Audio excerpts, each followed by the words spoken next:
Fuencisla Clemares, directora general de Google España y Portugal. Buenas noches. Buenas noches. Ahora mismo, ¿cómo definiría Google? ¿Qué es Google? Google es una empresa que trabaja en organizar la información y hacerla accesible a todo el mundo. ¿Es demasiado grande Google? Es una de las críticas que se les hace a las grandes compañías de Internet. Son demasiado grandes, tienen un control demasiado potente de toda nuestra economía y de lo que no es la economía, de nuestras vidas también. ¿Es demasiado grande Google? Yo no lo creo. Yo creo que es una empresa que dentro de esta misión pues abarca muchas cosas. Lo hace con foco en el usuario, buscando que la tecnología y los servicios que desarrollamos hagan la vida más fácil a los usuarios. Y lo que pasa es que estamos teniendo éxito cumpliendo con esa misión y los usuarios siguen trabajando con nosotros. Ahora mismo, ¿cuál es el principal competidor de Google? Pues depende del ámbito en el que mires, porque como te digo, somos una empresa que organiza la información, pero luego trabajamos con muchos productos y servicios, ¿no? Una cosa es el buscador. Y ahí yo te diría que tenemos distintos competidores. Hay otros buscadores generalistas, pero para mí cada vez más tenemos competidores que son buscadores especializados en el área donde trabajamos, ¿no? Por ejemplo, pues Skyscanner es un fabuloso buscador de vuelos, o Amazon es un fabuloso buscador de productos. Todos estos especialistas verticales también son competidores de Google como buscador, ¿no? Luego hablamos pues del mundo YouTube, que al final es una plataforma de consumo de vídeo, de entretenimiento. Competimos con cualquier otra plataforma que busque entretener al usuario, ¿no? Puede ser TikTok, puede ser Instagram o Facebook, pero pueden ser, ¿por qué no?, los Netflix o los HBOs, ¿no? Y por lo tanto, en cada uno de los productos o servicios que tenemos competimos con plataformas muy diferentes. Ustedes tienen desde Google, digamos, un prisma absolutamente ventajoso. Nos pueden ver a la sociedad, cómo evoluciona la sociedad en cuanto a su digitalización, cómo ha cambiado España respecto a su digitalización en el último año y medio, en todo lo que tiene que ver con la pandemia. Pues la pandemia nos ha cambiado mucho, primero como usuarios, porque hemos visto una adopción masiva del uso de tecnología. Hemos visto que esto también, por cierto, y yo creo que es muy buena noticia, ha ido acompañado de una mejora de las capacidades digitales de la sociedad española. Hemos cerrado la brecha en capacidades digitales que teníamos con respecto a la media de Europa, y yo creo que eso es una noticia fabulosa, y en el fondo la pandemia nos ha obligado, ¿no?, a saltar, a abrazar esas nuevas tecnologías. Hemos visto las pymes como, gracias a la pandemia, han tomado conciencia de lo importante que era esa digitalización, ¿no? Y también han abrazado la tecnología, y fíjate que lo que hemos visto es que las pymes que estaban más avanzadas tecnológicamente han crecido en ingresos un 150% más que las que no, o han creado casi 3 veces más empleo que las que no estaban avanzadas digitalmente. Ahora mismo en porcentaje respecto a nuestros países de alrededor, respecto al resto de la Unión Europea, en cuanto a digitalización de nuestras pequeñas y medianas empresas, las grandes se da por supuesto que lo están, pero ¿en qué punto estamos en digitalización de nuestras pymes? Pues estamos por detrás. Por ejemplo, cuando déjame que coja algunos parámetros, porque claro, la digitalización es tan amplia que lo puedes ver de muchas maneras. La venta online de productos pesa un 12% del total de venta del comercio minorista que se realiza, ¿no? En Estados Unidos el número está alrededor del 14%, en Francia 14%, en el Reino Unido está en un 30%, o sea que fijaros todavía el recorrido que tenemos que hacer ahí, ¿no? Y como decíamos, las grandes empresas ya ofrecen servicios de venta online, es todo el ecosistema de pymes todavía el que tiene que abrazarlo.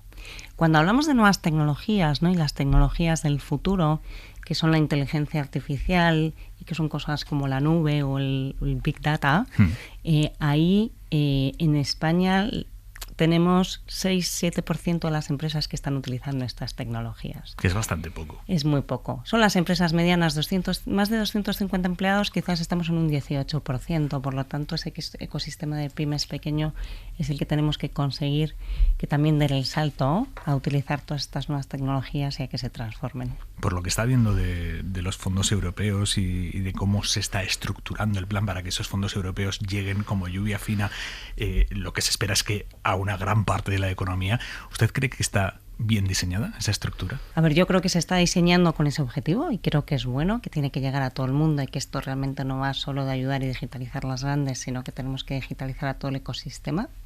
Y yo lo que digo siempre es que aquí lo importante no es solo el diseño, sino que la clave va a ser la ejecución. Y la ejecución no es fácil, y España es verdad que tiene una dificultad estructural más grande que otros países por la composición de nuestro tejido productivo. ¿En qué sentido? Pues en el sentido de que tenemos mucha más pyme y micropyme. Tenemos muchísimas empresas de menos de 10 empleados, ¿no? ¿Cómo consigues explicarles qué significa, ¿no?, digitalizar esas empresas? ¿Cómo es el Internet que viene? ¿Va a seguir siendo la red como la conocemos hasta ahora dentro de 10 años, de 20 años? Bueno, yo te diría que Internet sigue evolucionando mucho. Fíjate que Internet es una plataforma que nace en los años 90, ¿no? Y cuando miramos qué ha pasado desde que nació, yo te diría que quizás la gran revolución ha sido el dispositivo móvil, que ha hecho que el Internet sea muchísimo más masivo, que todos accedamos, ¿no?, a ese Internet, y que ese Internet no sea cada vez más útil. Yo creo que ese Internet va a seguir evolucionando de la mano de esas tecnologías que hablábamos hace un momento, y sobre todo de la inteligencia artificial. Escuché tu entrevista con Nuria Olivier, que nos explicó muy bien, ¿no?, en qué consiste todo esto. Y lo que va a hacer esa inteligencia artificial es que Internet sea más personal, que sea más relevante para cada uno de nosotros, ¿no?, y que por lo tanto sigamos acudiendo y utilizando ese Internet para hacernos nuestra vida más fácil, ¿no? Y yo creo que lo que viene, y nosotros siempre decimos que la tecnología está aquí para ayudarnos, para hacernos la vida más fácil, y creo que vamos a seguir viendo cambios muy importantes, pues gracias a Internet y gracias a esta inteligencia artificial, que va a hacer que nuestras vidas definitivamente sean mejores.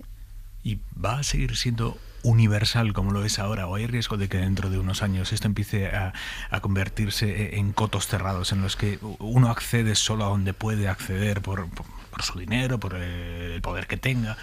Ese es un gran debate. Nosotros siempre hemos defendido un Internet libre y abierto, porque pensábamos que era bueno para todo el mundo, ¿no? Y que en la medida en que lo acotas, puedes generar muchas más ¿no?, diferencias, y puedes generar pues eso, un Internet para los ricos y un Internet para los pobres. Y nos parece que eso es un error, porque Internet trae información a todo el mundo y da una oportunidad a todo el mundo para tener acceso a esa información, y eso ya te cambia la vida directamente, ¿no? Y pensábamos que eso no había que acotarlo. ¿Y qué les dice a quienes piensan que al final Internet para la gran mayoría de los humanos es aquello a lo que llegas a donde Google quiere que llegues? Ni mucho menos. No, yo lo que creo es que primero tú eres libre de buscar en Internet lo que quieres, y toda la información está a un clic de distancia, ¿no? Yo creo que hay que saber buscar, hay que tener curiosidad, y hay que tener un tema para nosotros muy importante, que es el pensamiento crítico. Creo que parte de lo que tenemos que hacer para que haya un mejor uso de Internet es educar a las personas. Esto no se nos puede olvidar nunca, en hacer ese uso y saber hacer un buen uso de las herramientas, ¿no? Y pienso que aquí el pensamiento crítico y la curiosidad son factores clave. En Google la gente busca información, busca ayuda, respuestas. ¿Cómo va a ser la búsqueda del futuro? ¿Eso va a cambiar? La búsqueda evoluciona todos los días, o sea que seguro que va a seguir cambiando. Fíjate, por darte un dato, 15% de las búsquedas que recibimos cada día son búsquedas que no hemos recibido nunca antes, y a las que tenemos que dar respuesta. El 15% es muchísimo eso. Es muchísimo. Y yo siempre digo que al final es un termómetro de lo que le interesa a la gente y de los intereses que tiene, ¿no? Y nosotros seguimos evolucionando. Nuestro buscador pues ha pasado de tener 10 links, ¿no?, azules, a incluir todo tipo de formatos, a incluir vídeos, a incluir fotos. La búsqueda visual somos conscientes que es cada vez más importante y más relevante. Los podcasts, por ejemplo, que están cogiendo muchísimo peso, empieza a haber, ¿no? Y la gran pregunta es cómo encuentro todo ese contenido, ¿no? Y estáis en la radio y sé que el podcast es un tema muy relevante para vosotros. ¿Por qué no incluir, ¿no?, esos formatos nuevos que van a ir surgiendo? Tendremos que incluirlos en el buscador. La voz, lo sabemos, ¿no? Los asistentes virtuales están siendo cada vez más importantes. Es otra forma de búsqueda, es otra forma también de interacción con la máquina.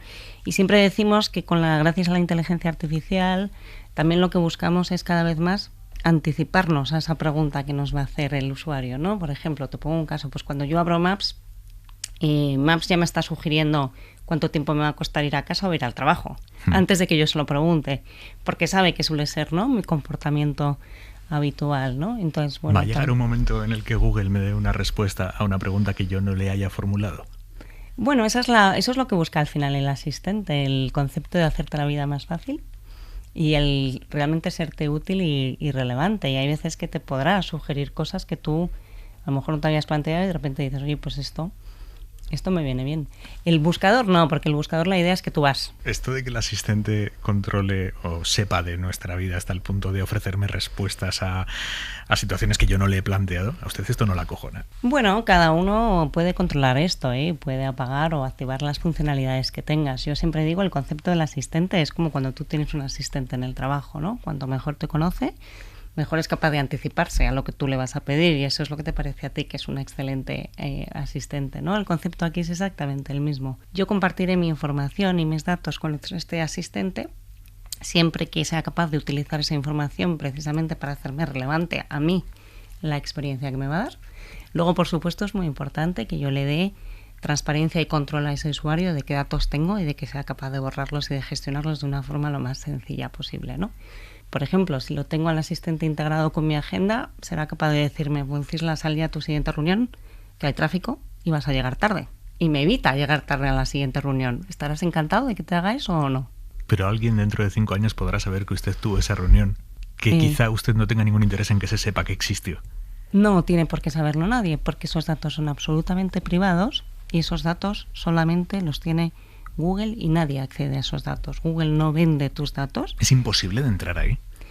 A ver, imposible, yo te diría la fortuna que nos gastamos en ciberseguridad para mantener esos datos protegidos, y quizá seremos de las compañías que más invirtamos para que esto no suceda, y lógicamente ese es nuestro trabajo, mantener esos datos totalmente protegidos y que nadie pueda acceder a esos datos. Entiendo que ustedes reciben ataques todos los días queriendo entrar a esos datos.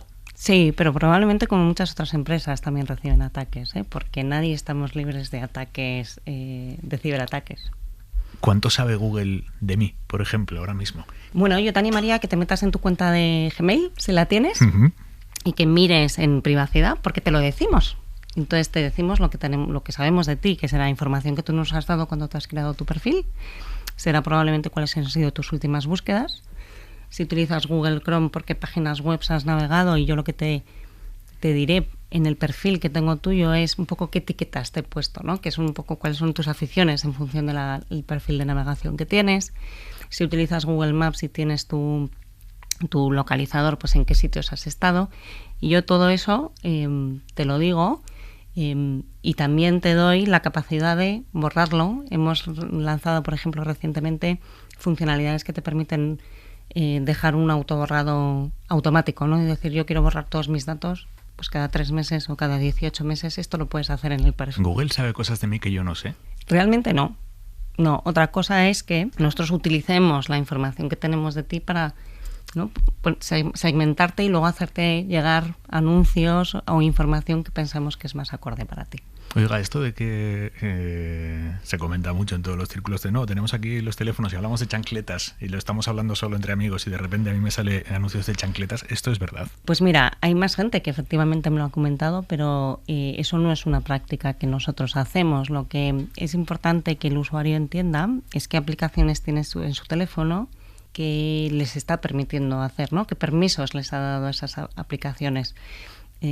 Como es el teléfono el que lo hace, la gente automáticamente piensa que es Google, pero pueden ser muchas otras aplicaciones a las que se les ha dado acceso de audio, por ejemplo. Nosotros esto es algo que no hacemos. Y no utilizan esa información que pueda venir de otras aplicaciones para después servirme anuncios segmentados a mí. No, porque esa información no es nuestra. Otra cosa es que sea una aplicación de un tercero que luego va a hacer anuncios y que utiliza esos datos como datos propios de ellos para segmentar sus campañas. Estamos preocupados por la privacidad. Esto que yo le estoy preguntando a usted es una preocupación real de los usuarios. ¿Ustedes detectan que hay un grueso de la población que se dedica a saber exactamente cuánta información le cede o no a la compañía? A ver, sí que notamos que empieza a haber una preocupación creciente y es normal por la evolución que está teniendo la tecnología. Va habiendo una preocupación creciente al respecto a la privacidad, pero te sorprendería que a veces cuando hacemos encuestas hay un porcentaje muy alto de la población que todavía no está preocupada por esto, que comparte hasta sus contraseñas. Nosotros nos quedamos bastante sorprendidos, ¿no? Y ahí vuelvo otra vez al concepto de la educación, lo importante que es seguir educando a la sociedad en algunas de estas prácticas, porque al final son ellos los que dejan los datos, son ellos los que aceptan o rechazan y son ellos los que deciden borrar o no borrar, pero todavía hay una sensibilización pequeña y quizás hay una parte de la población más joven donde la sensibilidad a estos temas es muy bajo. Precisamente sobre los más jóvenes, ¿está bien solventado, tenemos bien solventado como sociedad en general y ustedes como compañías en particular el acceso de los niños a Internet, los límites que tiene que tener ese acceso? A ver, la regulación te dice que bueno, muchas de estas aplicaciones los niños hasta los 14 años no pueden realmente tener un perfil, ¿no? Nosotros como compañía ponemos los medios para garantizar, ¿no?, que menores de 14 pues no pueden acceder, pero creo que también aquí hay una responsabilidad de los padres que son los que tienen que controlar qué hacen los niños, ¿no? Nosotros, por ejemplo, también hemos adaptado algunas de nuestras aplicaciones. Hemos lanzado YouTube Kids porque sabemos que YouTube como plataforma, y cuando hablamos de niños, y esto va dirigido a niños hasta los 8 años, ¿no?, realmente más pequeños, para generar entornos muchísimo más seguros de consumo de contenido y que realmente estén bien filtrados para públicos infantiles, ¿no? Pero una vez más, creo que aquí hay una responsabilidad compartida con los padres que muchas veces yo te diría que quizás se desentienden, ¿no?, y no se implican lo suficiente en saber qué está haciendo su hijo, ¿no?, con la tableta. Yo creo que sí. Ahora mismo sí, ojalá no pase, pero si ahora mismo hubiera una brecha en Google, estaríamos ante un colapso mundial. A eso me refiero cuando le preguntaba antes si Google es demasiado grande. A ver, lógicamente hay muchas, ¿no?, yo diría muchos usuarios que están conectados a nuestros servicios todos los días y que si nosotros nos caemos, que Dios quiera que no, pero que si sucede, lo que te diría es que quiero pensar y creo que tienen alternativas. Es decir, que si hoy se me caen Maps, pueden acudir a Waze y pueden acudir a otras plataformas que les van a hacer llegar a su destino, ¿no? Sí, pero ya no si hablamos solo de usuarios particulares, sino también de usuarios industriales. Y luego en usuarios industriales tenemos Workspace, y es verdad que si quieres ahí el moverte, ¿no?, de un servicio a otro no es tan inmediato como en el caso de los usuarios. Y yo te diría que en el mundo B2B no somos tan grandes. Esa es la realidad. Somos muy, muy fuertes en el mundo hacia los usuarios, ¿no?, lo que se conoce como el mundo B2C. Hablábamos de un colapso. Estamos hablando últimamente del desabastecimiento mundial derivado de los efectos de la pandemia, de cómo todos de repente nos hemos puesto a consumir y hay un bloqueo internacional. Los puertos están bloqueados y eso está llevando a un desabastecimiento alucinante en grandes sectores de la economía. ¿Eso a ustedes les está afectando de alguna manera? A nosotros nos afecta sobre todo lo que tiene que ver con el coste energético, ¿no? Como te decía antes, al final somos una empresa tecnológica, tenemos muchos centros de datos y nosotros somos una empresa que consume energía porque utilizamos la energía para enfriar, ¿no?, esos centros de datos. Es verdad que hemos invertido mucho en hacerlos muy eficientes. Nuestros centros de datos consumen el 50% de la energía de un centro de datos normal, esa es la realidad. Y compramos muchísima energía renovable, energía verde. De hecho, somos neutros en carbono desde el 2007 como compañía. Pero, lógicamente, somos dependientes de las empresas energéticas. Cuando ven las cifras del mercado mayorista, ustedes les dan pampurrio, claro. Hombre, tenemos, te puedes imaginar, estrategias con acuerdos a largo plazo, pero entiendo que todo esto está generando tensión en los equipos de compras de energía, sin lugar a duda. Nosotros, los medios de comunicación privados, tenemos una cosa en común con ustedes, que es que vivimos de la publicidad y cuando la publicidad entra en crisis, como ha pasado en este último año y medio, nos ponemos todos a temblar.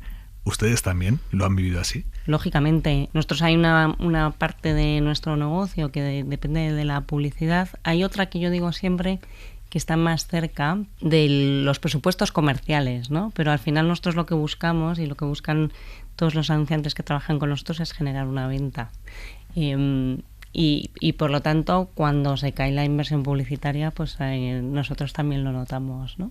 Lo que pasa es que siempre buscamos, la clave aquí es si se cae la demanda no se cae la demanda y si seguimos siendo capaces de conectar a esos anunciantes con esa demanda latente. ¿Ustedes pagan impuestos en España por toda la actividad que generan en España?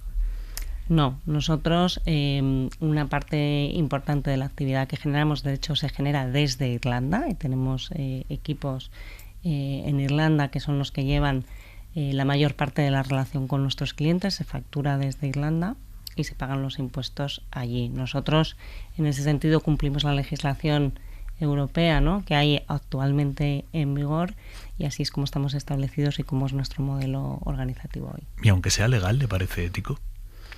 Mira, este es un debate que siempre está encima de la mesa. Nosotros lo que hemos dicho es que lo que necesitamos es que haya una nueva regulación que realmente es una regulación adaptada a las necesidades y a la situación que tenemos en el siglo XXI, que sea mucho más armonizada, que sea mucho más justa entre países y que nosotros nos adaptaremos. La verdad es que parece que la OCDE pues está avanzando, ¿no?, en esta dirección, y yo espero que de verdad pronto podamos celebrar que tengamos un nuevo sistema fiscal que sea muchísimo más justo para todos, y nosotros nos adaptaremos inmediatamente a ese sistema. Con un mínimo del 15% en el impuesto de sociedades para todas las grandes empresas. Eso es lo que parece que se está acordando. Ahora mismo en España, ustedes de su facturación, ¿cuánto pagan en impuestos? ¿Lo tienen calculado? Bueno, entiendo que sí lo tienen calculado, no sé si tiene aquí el dato. No lo tengo porque, como te decía, es que una vez más la mayoría de nuestra facturación se produce en Irlanda, para el resto no, y una pequeña parte que se produce aquí, todos esos son datos públicos que están disponibles en el registro mercantil. Cuando buscamos información, ¿cuánta de la información que encontramos a través de Google es verídica? Me refiero, ¿ustedes creen que tienen una responsabilidad a la hora de mostrarme a mí como usuario información que tenga un check de esto es cierto, o no tienen esa responsabilidad? Pues fíjate, como hemos empezado esta entrevista, yo te decía que nuestra misión es organizar la información y hacerla universalmente accesible y útil, y lógicamente tenemos una responsabilidad de que esa información que hacemos llegar sea información veraz y que sea información de calidad, déjeme, ¿no?, decirlo de esta manera. Y lógicamente lo que estamos trabajando, y hacemos mucho trabajo en nuestra plataforma para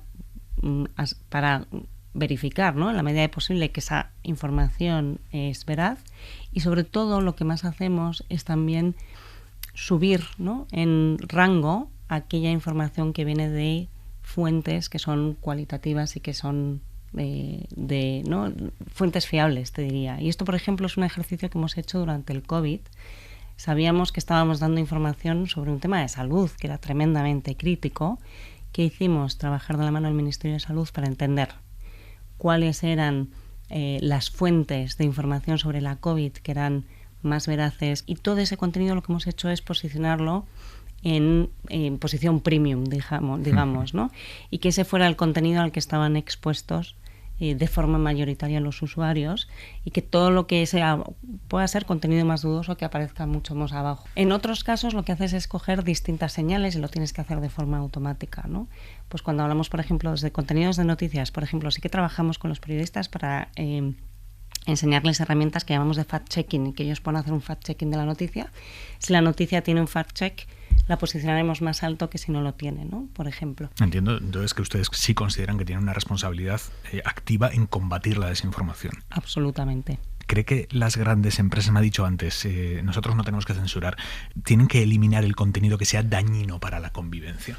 A ver, ya no estoy hablando de contenido falso, sino dañino para la convivencia. A ver, pienso que sí. De hecho, nosotros lo que tenemos son nuestras políticas. Entonces, tenemos una serie de políticas, y aquí quizás hablamos más de YouTube, no tanto del buscador, pero mucho más de YouTube, que sí que es una plataforma de alojamiento de contenido. Y nosotros ahí definimos primero unas políticas de la plataforma de qué tipo de contenido sí queremos tener en esa plataforma o no queremos tener, ¿no? Y como te decía, ojo, que tenemos distintas palancas, porque uno es retirar contenido, que es como la palanca, si quieres, más drástica, pero hay otro que es promocionar el contenido bueno, y hay otro que es bajar el contenido que pensamos que no es tan bueno, ¿no? Y tú trabajas con las tres palancas, no todo va de retirar, que parece que cuando retiras automáticamente estás censurando, ¿no? Y eso es donde creo que tenemos que trabajar, y te puedes imaginar que esa línea roja no es fácil, ¿no? No es fácil tomar determinadas decisiones. El otro tema que hay que tener en cuenta cuando hablamos de la desinformación y de cómo se gestionan estas plataformas, a YouTube se suben 500 horas de contenido cada minuto. 500 horas de contenido cada minuto. No hay forma de hacer esto de manera humana, ¿no? Hay que hacerlo, claro, no se puede hacer manualmente, hay que hacerlo de forma automática. Y eso significa que tenemos que tener unas políticas muy claras y que tenemos que enseñar a los algoritmos a interpretar todo esto.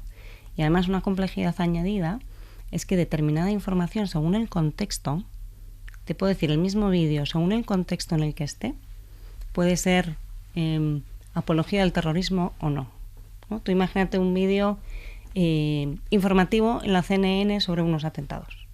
Eso es información, y eso, lógicamente, nosotros no lo tocamos. El mismo vídeo contado por un terrorista, a lo mejor es apología al terrorismo. Y es exactamente el mismo vídeo, ¿no? Y nosotros, y fíjate, imagínate lo difícil que es poder tomar esas decisiones y tomarlas en en tiempo real de cómo modular ese contenido en las plataformas, ¿no? Pero estamos haciendo mucho, es un esfuerzo de titanes y nos lo tomamos realmente muy en serio para asegurar que tenemos plataformas que son seguras y contenido pues cada vez más veraz. Dígame si esto es verdad. En Google es un algoritmo el que propone los salarios de sus empleados para evitar la desigualdad entre hombres y mujeres. Efectivamente, lo que hace el algoritmo es, en función de la evaluación que ha tenido ese empleado, ¿no?, del cumplimiento de objetivos que se meta en el sistema, automáticamente dice esta es la propuesta de incremento salarial que debería de tener esta persona. Luego, y eso es vinculante. El jefe lo revisa y tiene unos rangos en los que se puede mover, y si lo modifica tiene que explicar por qué. Google está en sus manos aquí en España, Facebook en las de Irene Cano, Pilar López preside Microsoft, María Ángela Marsegli es la directora de Amazon, hasta hace poco Twitter lo llevaba Natalie Picot. ¿Qué pasa con las tecnológicas en España, que están todas lideradas por mujeres, a diferencia del resto de las grandes empresas? Pues efectivamente, yo creo que eso es una gran noticia. Yo siempre digo que eso quiere decir que el talento femenino está ahí, y yo la lectura que hago es que quizás las empresas tecnológicas mayoritariamente americanas sí que han definido la diversidad como un eje estratégico donde querían invertir, sí que han hecho los deberes de adoptar esos procesos de atracción y desarrollo del talento. Las culturas corporativas creo que son culturas donde normalmente las mujeres se sienten más cómodas. Luego han trabajado otro aspecto que es muy importante, que es la inclusión. No solamente es importante la diversidad, es importante que cuando entramos en esas compañías realmente sintamos que podemos ser nosotras mismas y que podemos triunfar. Y yo creo que cuando vemos eso, pues una vez más, las tecnológicas están haciendo su trabajo, están haciendo esa labor, y el talento femenino existe y puede llegar alto. Y es un gran ejemplo. ¿Sigue habiendo un superávit de corbatas en los ámbitos de poder en España? Yo creo que sí, no hay más que mirar los números y seguimos teniendo, bueno, si miramos el IBEX 35, seguimos teniendo una mayoría aplastante, ¿no?, de hombres que son los presidentes y consejeros delegados. Usted, que está ahí arriba, ayúdenos a contestar a esta pregunta que nos hacíamos a cuenta, por ejemplo, del tema de las eléctricas de hace unas semanas. ¿Las grandes empresas en España tienen más poder que el gobierno de España? No creo, de verdad. Yo creo que cada una en su ámbito pues juega un papel, y lo que tenemos que buscar es que juegue ese papel, ¿no?, con responsabilidad, pero no me obsesionaría por pensar si tienen más poder. Dentro de 10 años, ¿Google va a ocupar un porcentaje mayor de nuestra economía de lo que ocupa ahora? Pues no sabría decirte. Yo pienso y estoy ilusionada, la verdad, con los proyectos que tiene la compañía por delante, y quiero pensar que va a seguir teniendo éxito y que va a seguir ayudándonos, ¿no?, a abrazar y a sacar partido a esta transformación tecnológica, pero eso no quiere decir que haya muchos otros que lo están haciendo francamente bien, y que ellos también pueden tener éxito, ¿no? Yo siempre digo que esto es un entorno donde si te pierdes una ola de innovación te puedes quedar fuera muy rápidamente, ¿no? Tiene muchísimo riesgo, por eso invertimos en muchos temas muy, muy distintos, porque realmente es difícil saber cuál va a ser el gran cambio pues de aquí a 10 años, ¿no? Y esas decisiones las tenemos que tomar ahora, y por lo tanto, pues ojalá acertemos en esas próximas inversiones y apuestas que hagamos, pero lógicamente no tenemos la bola de cristal y no lo podemos saber con seguridad. Francisca Clemares, directora general de Google España y Portugal, le agradezco mucho que haya estado esta noche con nosotros en Hora 25. Muchas gracias y enhorabuena por el programa. Gracias.